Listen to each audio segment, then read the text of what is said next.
The first poster poses the question, why have an international language? Why have Esperanto? Is it necessary? The second poster focuses in on Zamenhof, the man who launched Esperanto in 1887.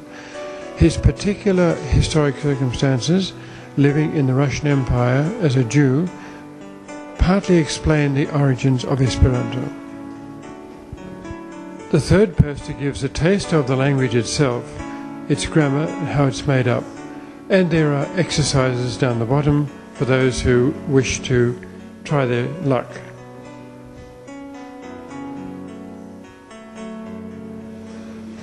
Although Esperanto was launched in 1887, it didn't come to Australia until the 20th century. The first Congress in Australia occurred in 1911 in Adelaide.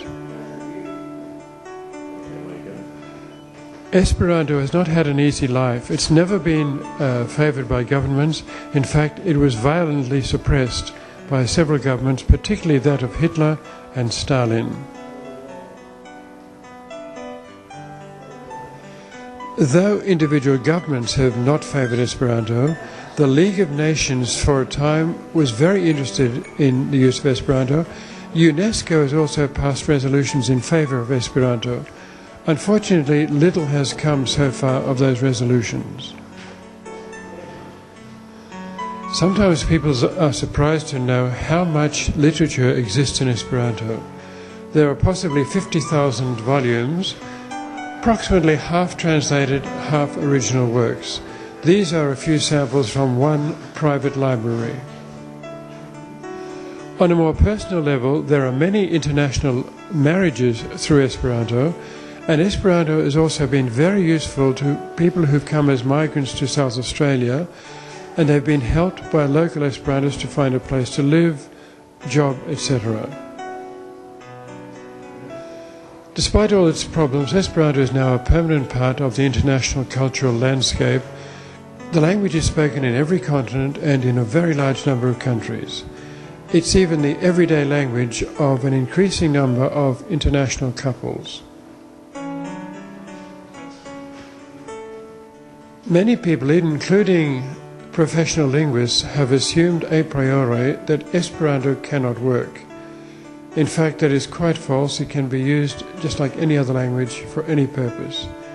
This poster answers some arguments against Esperanto. It is sometimes assumed that English has already fulfilled the role of international language, and therefore Esperanto is pointless. However, we English speakers have little idea how difficult English is for the speakers of many other languages. Esperanto is designed to be easy, and therefore Esperantists are determined to keep up the battle until eventually the world decides to adopt it as an international language.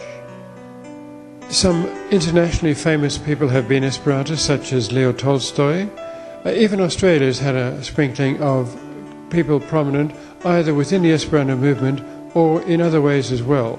For example, Kep Enderby, Ralph Harry were quite well-known Australian politicians, diplomats. There is a surprising amount of music published in Esperanto, CDs and so on. Also books for children on how to learn Esperanto. And there's a book in the corner there called Talking to the Whole Wide World, a project of an Australian Esperantist who is devoting herself full-time to the project of getting Esperanto accepted as a LOTE in Australia. Here we see memorabilia of the first Esperanto Congress in Australia in 1911. A song called Esperanto Lando was composed for that Congress. And lower down we have a few samples of the magazine of the Australian Esperanto Association, which started off as a very modest little thing and is now a rather glossy magazine. Beside that we have a little pendant with a whole lot of insignia from national and international congresses. Now this is an eclectic collection of things to do with Esperanto. You see at the top an advertisement for Fiat, the Italian car company, in Esperanto. In the middle is a photo of an Esperanto Congress in Melbourne. On the top left we have a language revolution t-shirt, and then we have asterisk and so on. And on the bottom left-hand corner we have a book in Braille for blind Esperantists. On the far corner, on the right, we have old postcards and letters which have Esperanto stamps. At the front, at the bottom, we have steloi, which is Esperanto money. It was used at one time, and it was a precursor of the modern euro.